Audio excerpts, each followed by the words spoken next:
Does the Torah give us any kind of advice on who we should marry? You'd think it would. It's a pretty big deal. Your choice of life partner is going to massively impact on how your life goes. So let's take a look. This week's Ed was actually really interesting. It's Matos Masei, and it finishes off literally the last chapter of the whole of the book of Bamidbar is all about this particular issue. We're reintroduced to the daughters of Zelophehad, who, if you remember, we spoke about last week. And they're all still single. They've now inherited this lovely plot of land. So actually, people are quite interested in marrying them. It's quite a good shidduch. And so they're of marriageable age. And the other men from their tribe, the tribe of Manasseh, come and approach Moshe and they say, you know what, it's very nice that you've given these girls all this land, but we're a bit worried. What if they decide to marry someone from outside of our tribe? What happens to our land? Does our land get given away to somebody else in a different tribe? When these girls die, who inherits it? Does it go to her husband from another tribe, her son from another tribe? That's our land. We don't want it to pass over. And Moshe says, you know what, that's a good point. I'm going to ask Hashem. And Hashem actually says, you know what, they're making a very good point. It's actually really important to me that this piece of land stays within the tribe it's been allocated to, within the tribe of Manasseh. However, I very much respect these women and they've done a lot. And I want them to have the choice. And they can marry whoever they want. So he leaves it up to them. He strongly advises that they marry within their tribe, but he says they actually are allowed to marry whoever they want. And in the end, they actually do marry within their tribe. They end up marrying their own first cousins. That's the kind of thing they did back then. And, I'm sure they all lived very happily ever after.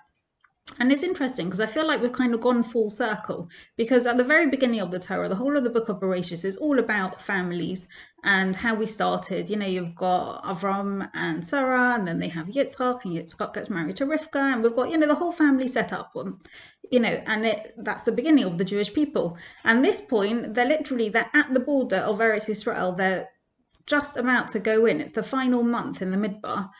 And we finish off with this story about marriage and who it's appropriate to marry. And again, family values really come into play here.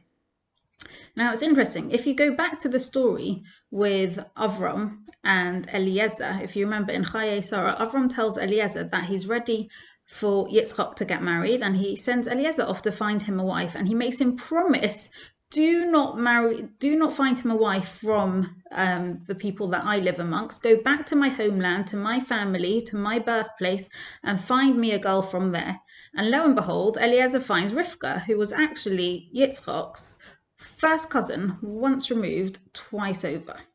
Yes, I spent a very long time working that out. So they actually were very closely related. And Rabbeinu Bachya comments there. He says, it's very nice for people to marry people from within their own family because they'll have a natural affinity and it will just be a much more harmonious union. So that's interesting, right? I mean, what does that mean to us? I mean, should we be marrying our own first cousins? Should Sephardi not marry an Ashkenazi? Should someone from England not marry someone from America because it's too culturally different? What is the Torah actually telling us? So if you go back to this division of land, I think actually the point the Torah is making isn't quite the point we think it's making.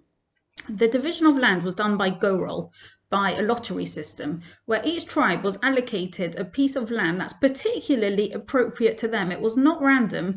Each land had an inherent kedusha, holiness to it. That meant that it was particularly appropriate for one particular tribe. Why? Because at the time, tribes were not just a geographical thing. Your tribe was who you were. It was a characteristic.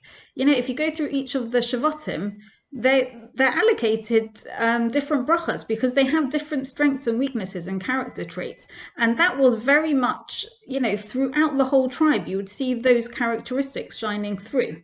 So what's actually being told to the daughters of Zelophehad? Find someone that's appropriate for you. Find someone who actually has the same values as you, the same characteristics as you. And, nowadays it makes a lot of sense.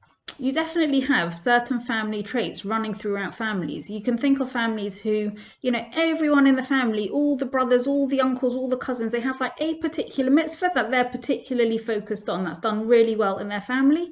That's really important. So let me give you an example. Imagine that you're a guy and you've grown up in a family where hachnosas orchim, inviting guests, is a really big deal. And you've seen it at your parents' table, your grandparents' table, all your uncles and aunts. Everyone has massive Shabbos meals. And it's very much the norm that, the father of the house will come home from shul with whoever needed a meal, and it's fine to just turn up with extra guests. That's the norm. And it's something that they're very, very big on. Now, this guy's deciding to get married, and he doesn't think to discuss that with his prospective future wife. Now, she comes from a family where, say, just gemilas chasodim, community involvement is a really important mitzvah. And so she spends her whole week volunteering and, doing loads and loads of good things. She's a very nice person, but Shabbos is really her downtime. That's like her way of recuperating. She is used to having a really quiet family Shabbos with just her own immediate family. Now, if they never discuss this beforehand and they get married, she's had a really busy week doing all her volunteering for all her various chesed organizations. And then he rocks up from shul and he's brought with 10 extra guests. That's going to be a problem. That's going to be a major cause of conflict. And it's going to happen again and again and again, because not that either of them are doing anything wrong or that either of them are not nice people, but they place different values on different mitzvahs. And, those characteristics of theirs are, going to majorly come into play here. That she needs that quiet time, not because she's not a nice person, but she needs it because she needs to be able to have the energy for the rest of her week. And he is used to having a house full of guests, and that's his mitzvah that is really important to him. So that's why when you're looking for somebody to marry, you need to check that you're on the same page about your priorities and your values and your characteristics, and talk about, exactly how your week's going to go, what your expectations are, because you don't want your mitzvah opportunities to be a cause of conflict in your marriage, of course. So that's what I think we can take from the girls in this week's Hedra. Have a very good week and a good Shabbos.